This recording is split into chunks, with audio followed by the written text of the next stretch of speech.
Surgeon स्थली का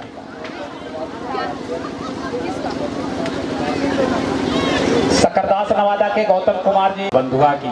और अब एक नाटक देखते हैं। नाटक का नाम भुक्खड़ है। और भुक्खड़ मैं बताऊं, कृपया आप शांत रहें तो बताऊं कि भुक्खड़, अरे भुक्खड़ तो यहां सब कोई है। जिसके पास कुछ नहीं है वह तो भुक्खड़ है, खाना नहीं है भुक्खड़ है। लेकिन जो देश के बड़े जी को ही क्यों लपेटा लूं? अपने पंडाल में अपने कविगण बैठे हैं, उन्हें भी भूख है कि कितना।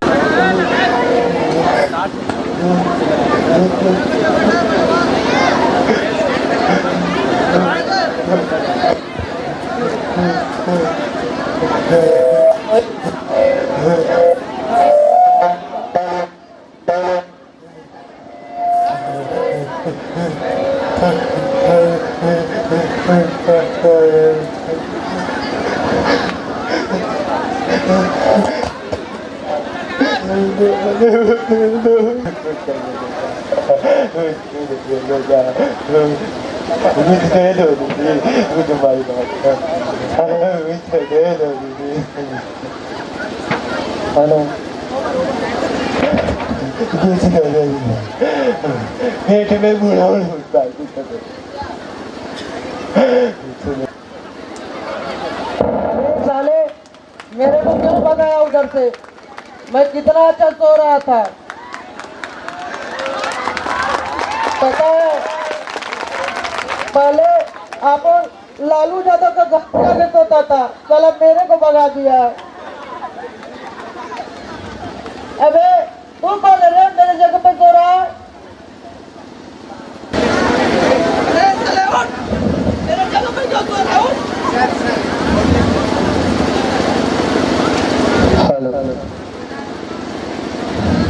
अबे साले मेरे जगह पे क्यों सोया? उठता है कि नहीं? मैं किधर को सोएगा?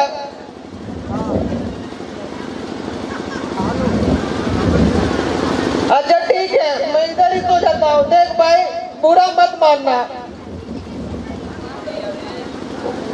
पगला ठंड में अकेले सो रहा है। मामा कल्लू मामा साला कितना कूड़ा फैला कर रखा है रे। कल्लू भाई बोलता है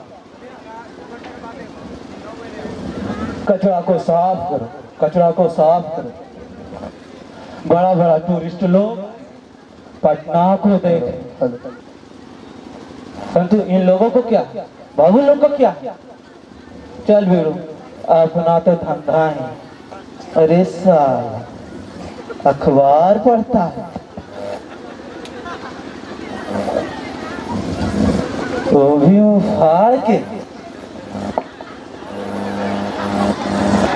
साला फाड़ेगा क्यों नहीं, जो इतना मस्त लगा है कैटरीना का फोटो।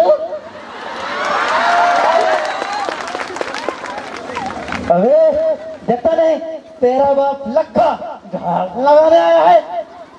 चल चल चलो।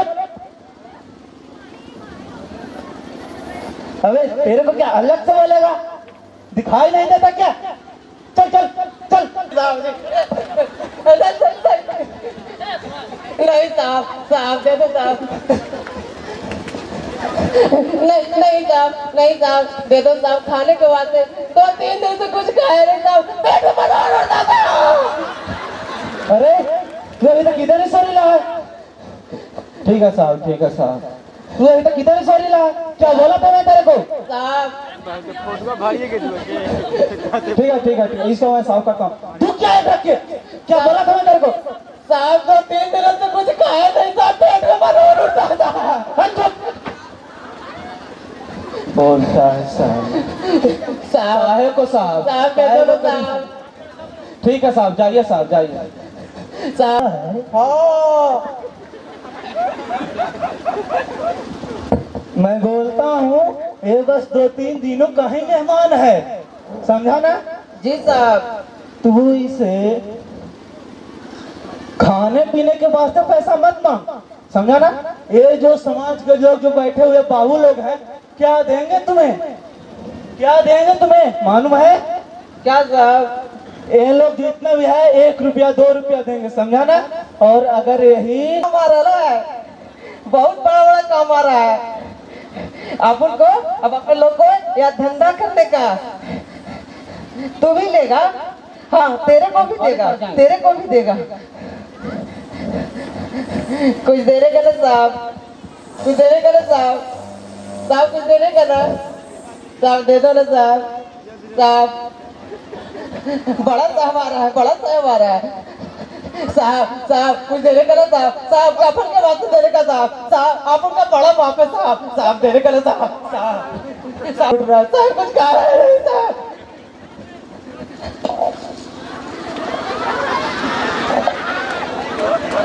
अच्छा तुम ये बताओ कि तुम्हारा नाम क्या है? पोपट क्या क्या कि पटना पटना का है। जितना बोले उतना तुम बताओ। तुम ये जो बड़ा हुआ व्यक्ति है जी, तुम इसको ऑटो से उठाकर यानी ऑटो में बिठाकर इसको तुम मंत्रालय के 10 डेग बाहर इसको ले जाना वहाँ। तो साहब दे दो ना साहब, मैं तो पैसे उठा के कंधा पर ले आऊंगा। ये तुम पकड़ो, अरे ये पकड़ो तुम। ऑटो का भाड़ा 10 रुपया।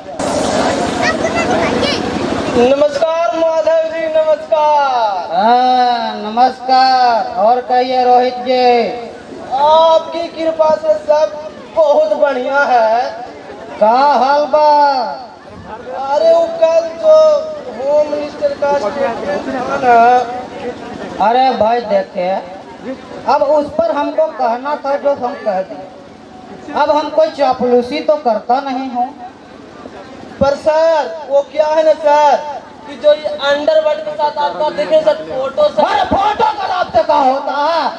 अब फोटोग्राफ तो हमारा बेडरूम के अंदर का तो है नहीं। अरे देखिए, हम एक राजनीतिक सामाजिक आदमी हैं और इस तरह के सभा समारोह में कोई फोटो वगैरह खींच ले तो इसमें का सही बोलते हैं सर, इसे कुछ प्रूफ नहीं होता है सर, कुछ प्रूफ नहीं होता है सर, सही बोलते हैं।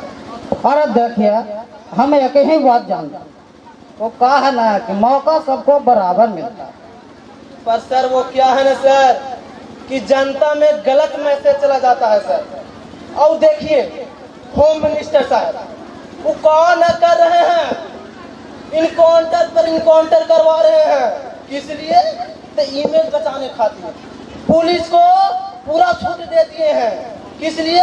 तो इमेज बचाने खातिर। और सर जब न तब देखे सर पुलिस गश्त पर निकल जाता है। अरे मालूम है हमका, और काफी वाहवाही भी हो रही है, और लेकिन कितना दिन? 2-4 दिन सर, 2-4 दिन। अरे वो सत्ता पक्ष वाले हैं और सत्ता पक्ष में बैठना कोई आसान काम थोड़ी है सर। सर असली मजा तो सर विपक्ष में है सर। अरे का घंटा मजा है, मेरा मतलब का खाक मजा है। ये मीडिया वाले भी ना कोई मुद्दा का ढंग से जमने देते। सर माफ कीजिएगा सर, लेकिन मुद्दा तो जमाए जाते हैं सर।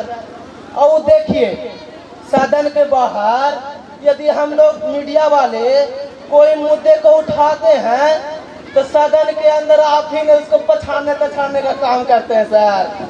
अरे देखिए, अब कोई नया स्कोप बना, और ये नोटबंदी वाला मामला भी आखिर कब तक चले? अरे जनता उब गई है भाई, अब कोई डाइवर्जन ला, डाइवर्जन। सर एक मुद्दा तो वाकई बढ़िया है सर, एकदम डाइवर्जन सर, जैसा आप कर रहे हैं एक नंबर के स्क्रू है सर, स्क्रू। अरे देखिए, अब कोई काम का बात है तो बोलिए, और नहीं तो खाली टाइम खराब करने से का फायदा? सर मुद्दा तो एक नंबर है सर, हम गारंटी देते हैं सर कि अगर आप कल सदन में इन मुद्दा को उठा दिए ना सर तो होम मिनिस्टर तक कुछ नहीं कर पाएंगे सर, कुछ नहीं कर पाएंगे। अरे डेली मुद्दा मुद्दा, तुम तो डेली आते हो इस तरह का मुद्दा लेकर, लेकिन कोई मुद्दा वाली बात तो रहती नहीं। अरे हमको तो लगता है तुम डेली हफ्ता लेने का आते हो, मुद्दा तो है नहीं। सर देखिए सर, देखिए सर, अभी हम तुरंत आ रहे हैं मंत्रालय से सर। और देखिएगा आज रात में टीवी टुमारो, जी न्यूज, आज तक, एनडीटीवी में लाइव प्रकाशन होगा, लाइव सर मंत्रालय से। वहाँ एक भूखा व्यक्ति अपने भाई के लाश को लेकर बैठा है सर। लाश? सच का? एकदम साचो सर, एक लाश है सर। और लाश को इतना बड़ा महानगर में एक खाने का कोर तक नहीं मिला सर। और सर मालूम है सर, वो लाश जो है सर कोमा में चल गया है, वो व्यक्ति जो है कोमा में चल गया है सर। इसका मतलब न जिंदा है और नहीं मरा है सर। और सर, और उसका एक भाई है सर, वो जो भाई है सर, उस व्यक्ति के लाश के नाम पर जितना सफेद पोस्ट वाले लोग आ रहे हैं सर, उसे भीख मांग रहा है सर। अरे तो इसमें मुद्दा वाले क्या बात है भाई? सर आप भुला रहे हैं सर, पिछली सेशन में मुख्यमंत्री ने जब आपके क्षेत्र के एक गांव में भूखमरी से पीड़ित लोग हुए थे सर, पीड़ित हुए थे, तब आपके गांव में 100 रुपया में लड़कियां बेची गई थी सर। और उस पे मुख्यमंत्री ने जांच के आदेश चला दिए थे और उल्टा सीधा स्टेटमेंट भी दिया था, साला खाया पिया कुछ नहीं, गिलास तोड़ा बाराया। और सर यदि आप इस मुद्दे को सदन में रख दिए ना सर, तो 2-4 दिन तो हल्ला होगा सर। अरे ससुरा 2-4 दिन का पूरा एक महीना मीडिया पर रिप न किया तो हमारा नाम माधव पासवान है। और सर ये जो पब्लिक में सही मैसेज जाएगा ना सर, वो भी आपके खाता में सर, वो भी आपके खाता में जाएगा।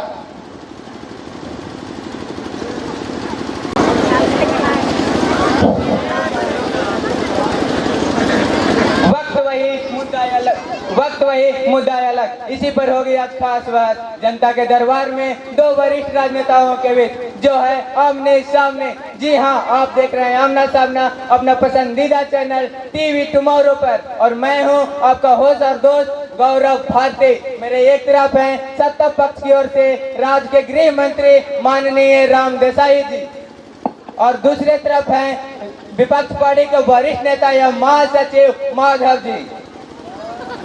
इस कार्यक्रम के माध्यम से हम आप सभी दर्शक हमारे दो खास मेहमानों का ध्यान अखबार में छपे उस खबर पर दिलाना चाहता हूं, जहां विधानसभा से थोड़े ही दूरी पे एक भूखे व्यक्ति की तस्वीर छपी हुई है। ये तस्वीर कल रात टीवी टुमारो के न्यूज बुलेटिन में लाइव टेलीकास्ट भी की गई थी, जिसके बाद सोशल मीडिया के थ्रू प्रतिक्रियाओं का तांता लगा हुआ है। तो आइए इस मिशन में और ज्यादा बात करते हैं और पूछते हैं माधव जी से। तो माधव जी, इस बारे में क्या आरोप है आपका राज्य सरकार के ऊपर? देखिए गौरव भारती जी, हम अपनी आम आदमी प्यारी जनता तक जी बिल्कुल आपके चैनल के माध्यम से सदन के भीतर ये ऊंचे ऊंचे योजनाओं के बारे में अब बड़ी बड़ी बातें करने वाले सत्ता पक्ष के नेता, खासकर हमारे गृह मंत्री राम अरे कहा वो हमारे समाज के, अरे कई से महानगरों में, अरे राजधानी कहने में गौरव अनुभव करते हैं। अरे जनप्रतिनिधियों सदन के बाहर एक आम आदमी भूखे से दम तोड़ रहा है, और हमारे गृह मंत्री उसे भूख मानने को तैयार ही नहीं है। अरे हम पूछता हूँ आखिर इसका जवाबदेही किस पर है? जी बिल्कुल माधव जी, आखिर इसका जवाबदेही किसी न किसी को तो लेनी ही पड़ेगी। तो देसाई जी, मैं जानना चाहूंगा कि क्या आप भी इस खबर को उसी नजरिया से देखते हैं? भारती जी, अखबारों और आपके चैनल के माध्यम से पता चला है जी। और जहां तक माधव जी भूख से मरने वाले लोगों के बारे में मुझसे जवाब तलब करना चाह रहे हैं, तो मैं यही कहना चाहूंगा कि सबसे ज्यादा भूखमरी का शिकार इन्हीं के क्षेत्र में है, जिससे मुझे तो राजकुमार के फिल्म का वो डायलॉग याद आ रहा है। कहते हैं जिसके घर शीशे के होते हैं वो दूसरों पर पत्थर नहीं फेंका करते। क्यों माधव जी, आपने तो ये डायलॉग सुना ही होगा। देखिए हम बिहार का नेता हूँ, हम रवि किशन का फिल्म देखता हूँ, राजकुमार को हम नहीं जानता। जी माधव जी बिहार के एकमात्र सच्चे राजनेता हैं, क्यों देसाई जी? वो तो पता ही है।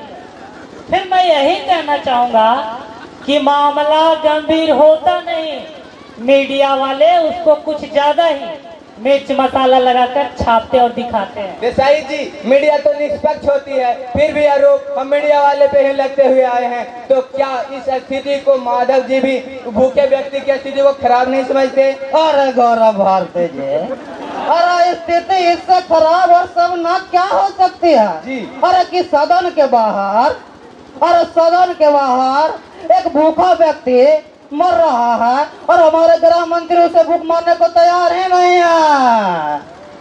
तो अब सब कुछ आमने सामने है, सब कुछ अब दर्शक के सामने है, जनता के सामने है। तो देसाई जी क्या कहना चाहेंगे आप? भारती जी वो आदमी अभी तक मरा नहीं है, और जहां तक मुझे जानकारी है वो इतना दिनों से भूखा भी नहीं है, जितना कि अखबारों में छापा और टीवी पर दिखाया जा रहा है। अरे पटना महानगर है, यहाँ सैकड़ों लोग डेली रोजी रोटी के तलाश में आते हैं। कोई एक वक्त का भोजन करके भी संघर्ष करते हैं, जिससे कमजोर और बीमार पड़ जाते हैं, और लोग कहते हैं भूखमरी का शिकार हो गया। आखिर मैं पूछना चाहता हूँ कि भूख से हुई मौत की परिभाषा क्या है? अरे परिभाषा, अरे बातों जी बोलो जी, परिभाषा आखिर मौत की क्या परिभाषा है? ये बात हमारी आम आदमी जनता तक पहुंचना चाहिए। या फिर हम मौत की परिभाषा अब पूछिए मौत की। मैं जानना चाहूंगा आखिर भूख से मरने वालों की परिभाषा क्या है? अरे उसका क्या पूछता हूँ, हम बताता हूँ माधव पासवान। अरे देखिए ये बात तो सही है कि वो आदमी अभी तक मरा नहीं है। अरे हम पूछता हूँ तो गृह मंत्री उसका मरने का इंतजार कर रहा है। अरे आज पूछ रहा है कि भूख से मरे की परिभाषा क्या है, कल पूछेंगे कमजोरी से मरने वालों की परिभाषा क्या है, परसों पूछेंगे बीमारी से मरने वालों की परिभाषा क्या है। अरे भूख जैसे पीड़ित भूख को परिभाषित करने वाले खुद भी भूख से पीड़ित हो अरे गए। भारती जी जरा पानी उन्हीं दीजिए, जरा पानी पिलाइए, जरा जांच कराइए, वरना आजकल तो भूखमरी के अलावा ब्लड प्रेशर के भी शिकार हो रहे हैं। क्यों?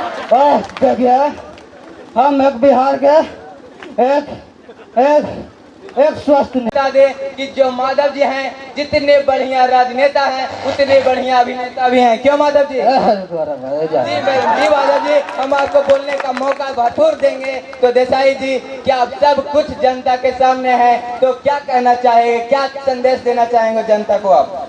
भारती जी मैं आपके चैनल टीवी टुमारो के माध्यम से जनता को विश्वास दिलाना चाहूंगा और बताना चाहूंगा कि इस मामले में मेरी तरफ से कोई कोताही नहीं होगी।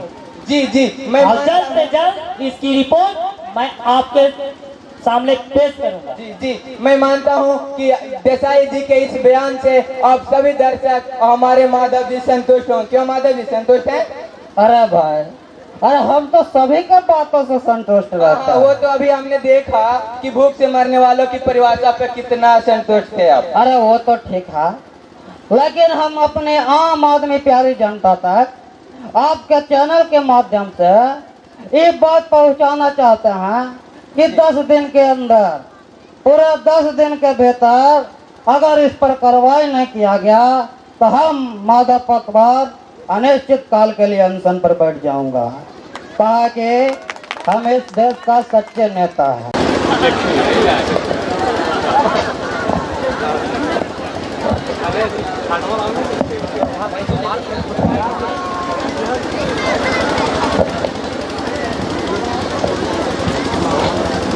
क्या मुन्ना कुछ खाएगा?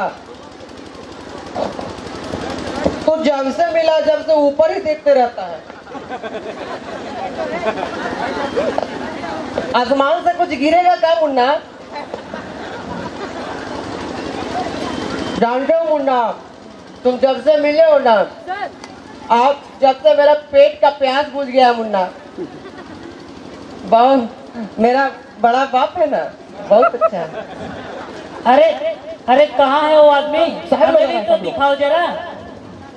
अरे वो भूखा आदमी कहाँ है? साहब मैं हूँ साहब, मैं हूँ साहब। 2-3 दिन से कुछ खाया नहीं साहब, पेट में मरोड़ उड़ता है साहब। अरे जिसका अखबार वाले फोटो ले गए थे। ओ, जिसका अखबार वाले फोटो ले गए थे, ये सब। अच्छा अच्छा, ये है। जी साहब, जी साहब। क्यों भाई, कब से भूखा है? बराबर खाने को मिला नहीं क्या? साहब मेरे को जब से मिला है ना, यही पड़ा रहा। तब मैंने इसे पूछा कि आसमान में देख ऊपर से पेड़ा टपकेगा क्या? तुम कौन हो? इसके साथ हो तुम? जी मैं इसका बाप कुछ खाया नहीं था, पेट में मरोड़ उड़ता था। सच सच बताओ, तुम्हारा इससे क्या संबंध है? देखो, हम इसको अस्पताल भिजवाएंगे, इसका इलाज करवाएंगे। तुम्हें कोई एतराज तो नहीं?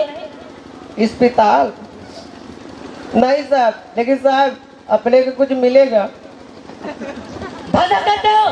भीख मांगते हो? नहीं साहब, 2-3 दिन से कुछ खाया नहीं साहब, पेट में मरोड़ उड़ता था। उधर दीजिए साहब। अरे 150 दीजिए कंपलसेट के लिए, और जल्दी अस्पताल भिजवाइए। साहब मैं भी इसके साथ चलेगा साहब। साहब मेरा बड़ा बाप है ना साहब, मैं इसका रखवाली करेगा साहब। साहब इधर सर। हे मुन्ना, हे मुन्ना, अरे खाली बिस्कुट का ठास रहा है। देखो ना कितना बड़ा बड़ा काम आ रहा है आप लोग को।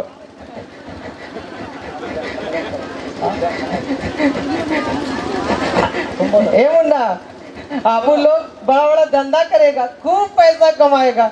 सुनो, एक एम्बुलेंस अभी बुला देते हैं और इसे लेके चले जाएगा। तुमको कोई दिक्कत नहीं ना होगा? नहीं साहब। ठीक है, अभी बुलाते हैं। देखो सेठ, ये आदमी मरना नहीं चाहिए। जी जी सर, जी। और जल्दी उसको अस्पताल भिजवाइए। हेलो। फोन लगा के दीजिए, मैं एमडी से पर्सनली बात करूंगा। हाँ, अभी तुरंत एक एम्बुलेंस की जरूरत है।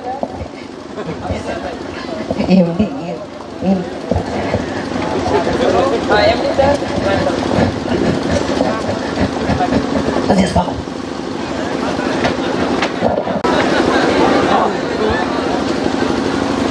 एक भूखा और असहाय व्यक्ति सरकार के लिए सर दर्द बन चुका है, और कुछ ही समय पहले हमारे राज्य के महामंत्री ने इस मामले की जांच की आदेश दिए हैं। तो आइए बात करते हैं हमारे राज्य के गृह मंत्री जी से। तो मंत्री जी, आप हमारे जनता को बताइए कि इस जांच के क्या रिपोर्ट आए हैं। रोहित जी,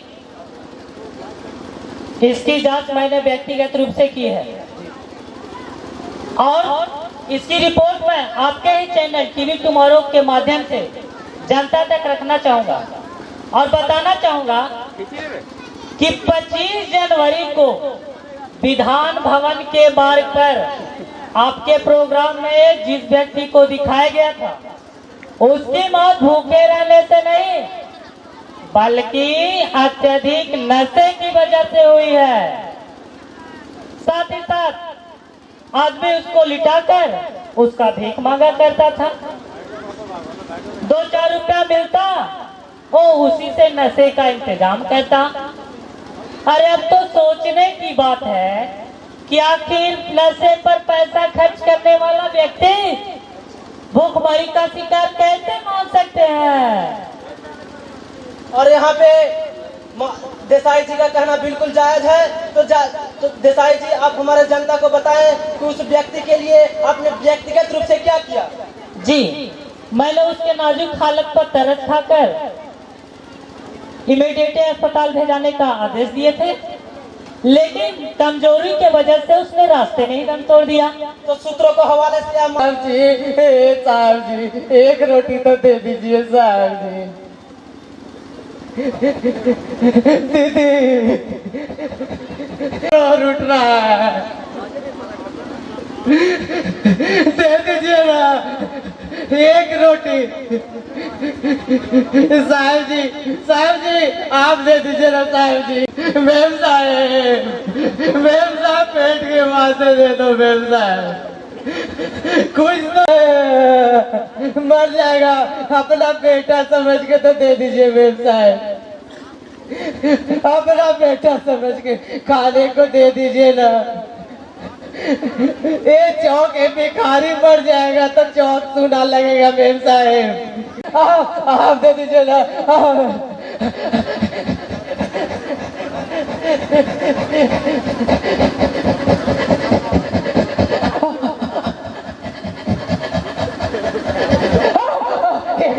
एक रोटी कोई दे दो।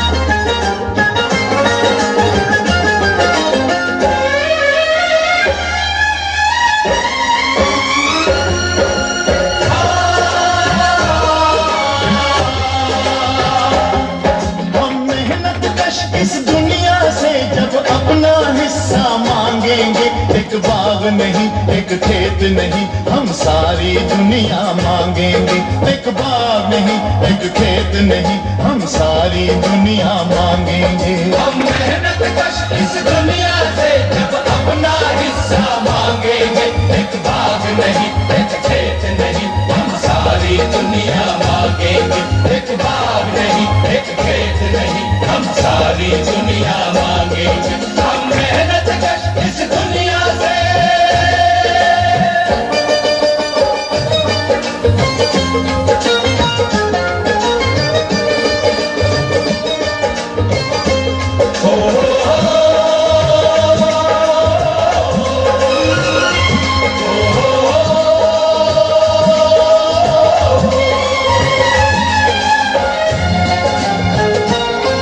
दौलत की अंधेरी रातों ने मेहनत का सूरज छुपा लिया, दौलत की अंधेरी रातों ने मेहनत का सूरज छुपा लिया, दौलत की अंधेरी रातों ने मेहनत का सूरज छुपा लिया। दौलत की अंधेरी रातों से हम अपना सवेरा मांगेंगे, एक बाग नहीं एक खेत नहीं हम सारी दुनिया मांगेंगे, एक बाग नहीं एक खेत नहीं हम सारी दुनिया मांगेंगे। हम मेहनत कश इस दुनिया से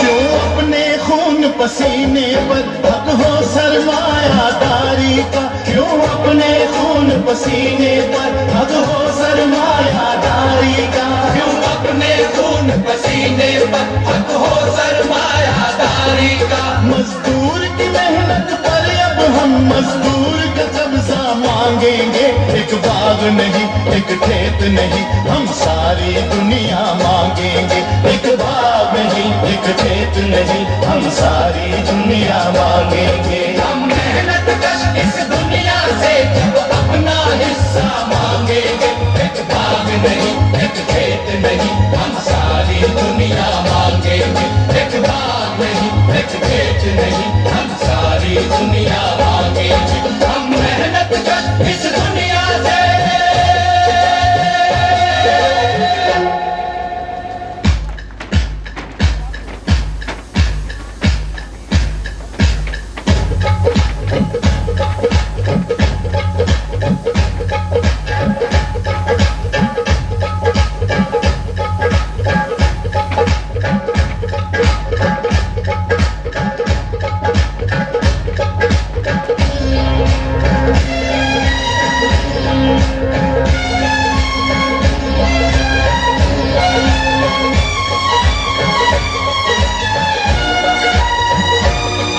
हर जोर जुल्म की टक्कर में हड़ताल हमारा नारा है, हर जोर जुल्म की टक्कर में हड़ताल हमारा नारा है।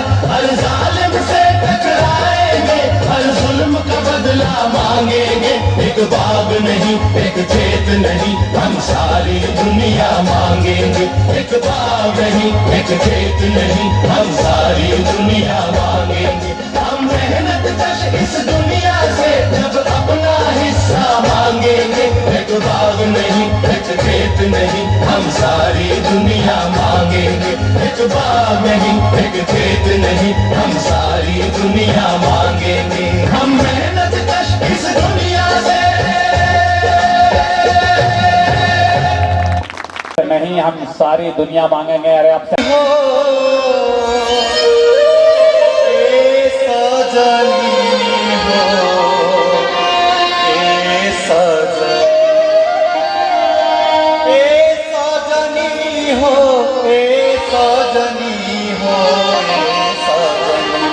पियवा गइल काला कातवा रे सजनी पियवा गइल काला कातवा रे सजनी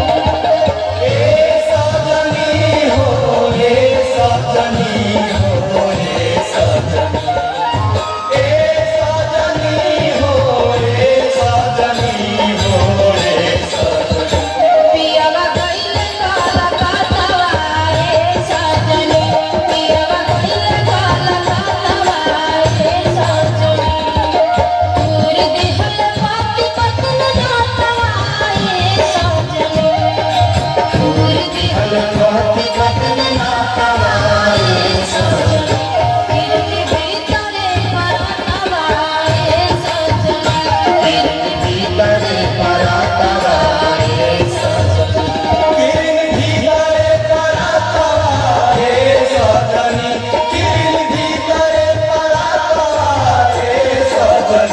पियवा गइल काला कातवा रे सजनी पियवा गइल काला कातवा रे सजनी गोड़वा में जूता नइखे सिरवा पे छातवा रे सजनी गोड़वा में जूता नइखे सिरवा पे छातवा रे सजनी कैसे चली रे रहातवा रे सजनी कैसे चली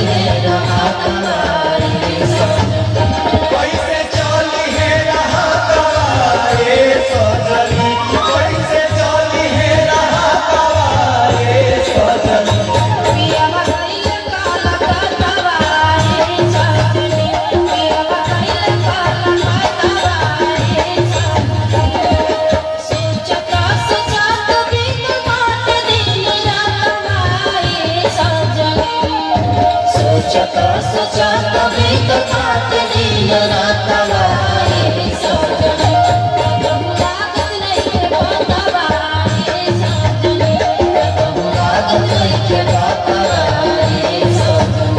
कबहू लागत नइखे बातवा रे सजनी कबहू लागत नइखे बातवा रे सजनी पियवा गइल काला कातवा रे सजनी पियवा गइल काला कातवा रे सजनी लिखता भिखारी खोज खालवा खातवा रे सजनी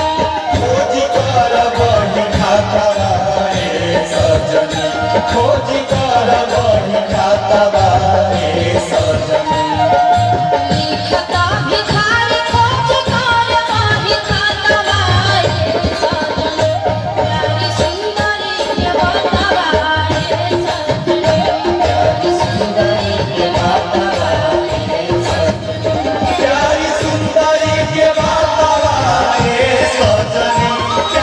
सुंदरी के बातवा रे सजनी पियवा गइल काला रे सजनी पियवा गइल काला रे सजनी पियवा गइल काला रे सजनी पियवा गइल काला रे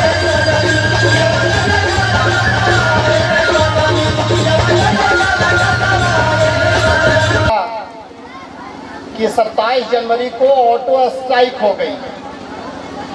मुझे एक समय लग रहा था कार्यक्रम में पता नहीं कौन आएंगे और कौन नहीं आएंगे, लेकिन संजोग ऐसा हुआ कि ऑटो स्ट्राइक को नजरअंदाज करते हुए लोगों की हुजूम जुट गई इस वादी के अंदर, इस तलहटी के अंदर, पहाड़ के तलहटी के भीतर। हम आप सभी का अभिनंदन करते हैं, स्वागत करते हैं। दरअसल आज कुछ मुद्दों पर इकट्ठे बात नहीं हो रही है,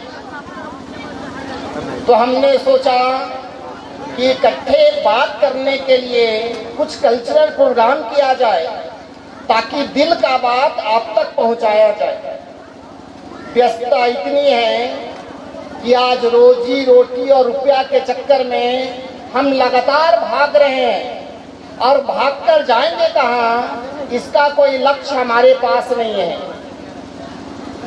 दरअसल एक आदमी, प्रकृति और समाज दो व्यवस्था का उपज है। अगर प्रकृति नहीं होती, समाज नहीं होता, तो शायद व्यक्ति वजूद में नहीं होता। अगर ये हवा, पेड़ पौधे, नदियां नहीं होती तो हम नहीं होते, और अगर हमारा परिवार नहीं होता तो हम नहीं होते। लेकिन अफसोस यह है कि आज हमारा समाज भी घायल है और हमारी प्रकृति भी घायल है। आज नदियां सूख रही है, जंगल उजड़ रहे हैं। आज परिवार में जो संबंधों का ताना बाना है वह सिकुड़ रहा है। पहले हमारे यहाँ संयुक्त परिवार की व्यवस्था थी। संयुक्त परिवार में बच्चे पलते थे, बढ़ते थे, साथ में खेलते और खाते थे। लेकिन आज तो पति पत्नी और उनके बच्चे हो गए, हमारा परिवार बन गया। और मैं बताऊं आप लोगों को, हमारा समाज फिर भी ठीक है, लेकिन अमेरिका वगैरह में आज पति पत्नी के बीच में भी गैप है। तो ये गैप आखिर जो संबंधों के बीच में जो दूरियां बढ़ी, इसके लिए कौन रिस्पॉन्सिबल है, कौन उत्तरदायी है, अंदर से सोचने की जरूरत है। तो हम समझते हैं कि आज हमने जो शिक्षा का पैटर्न, एजुकेशन का जो पैटर्न खींचा है, उस पैटर्न में ही कठिनाई है। हमने स्किल पर खूब ध्यान दिया है। हमारा कौशल का विकास कैसे हो, इससे छोटे हैं। पता नहीं मैं उतना समझदार हूँ या नहीं, मैं अपने आप को मानता नहीं हूँ, लेकिन मैं विश्वास के साथ कहता हूँ कि ये मेरे दोनों भाई जो हैं, अभिषेक और अमलेश, दोनों शानदार भाई हैं। और मैं बहुत खुशनसीब इंसान हूँ जिनको इतना शानदार भाई मिला है। इसके अलावा हमारे पास शिक्षकों की बेहतरीन टीम है और टीम हमारे साथ काम कर रही है।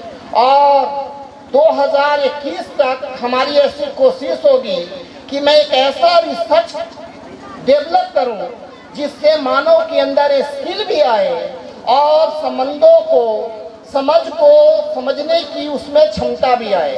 तो अभी हम रिसर्च कर रहे हैं। रिसर्च जब हमारा पूरा होगा तो नन्हे छोटे बच्चों के लिए भी हमारी अगली कोशिश होगी। और जो पाठशाला में पढ़ने वाले 150 बच्चे हैं, इनसे भी मैं लगातार सीखता हूँ, इस पर लगातार मैं प्रयोग कर रहा हूँ। लेकिन इस साल हमारी कोशिश है कि जो काम संस्था नहीं कर पा रही है, जो सरकार नहीं कर पा रही है, आसपास के 4 गांवों में इस प्रकार का निःशुल्क शिक्षा का अभियान नेचुरल परिवार चलाएगा। अगर आपका आशीर्वाद और सहयोग मिला तब। मैं तहे दिल से मोहन यादव को शुक्रिया अदा करता हूँ कि आपने बुद्ध स्थली, किसी जमाने में बुद्ध यहाँ से निकले होंगे और यहीं से आगे 2 किलोमीटर जाने के बाद गहरी तपस्या की, उन्हें समझ मिला। तो ये बेहतरीन जगह परोसने के लिए, देने के लिए मोहन प्रसाद यादव को तहे दिल से मैं शुक्रिया अदा करता हूँ। और एक बात और कि हमारे आज का जो कार्यक्रम है, जो बच्चे नृत्य कर रहे हैं और नृत्य में जो कला आप देख पा रहे हैं, हमारे सर हैं, डांसर हैं रॉकी राज सिंघानिया का हम लास्ट में उनका आपसे परिचय करवाएंगे। और हम चाहते हैं कि अगर नेचुरल परिवार जब तक जिंदा है, खड़ा है, हम आपको छोड़ने वाले नहीं हैं। आप जितने एनर्जेटिक आदमी हैं, ऊर्जावान आदमी हैं, मैं आपको कभी नहीं छोड़ूंगा। एक से एक कार्यक्रम बचा हुआ है, आप हमारी बात को पता नहीं क्यों सुन रहे हैं। धन्यवाद, अगली फिर मुलाकात होगी। प्रणाम आपको।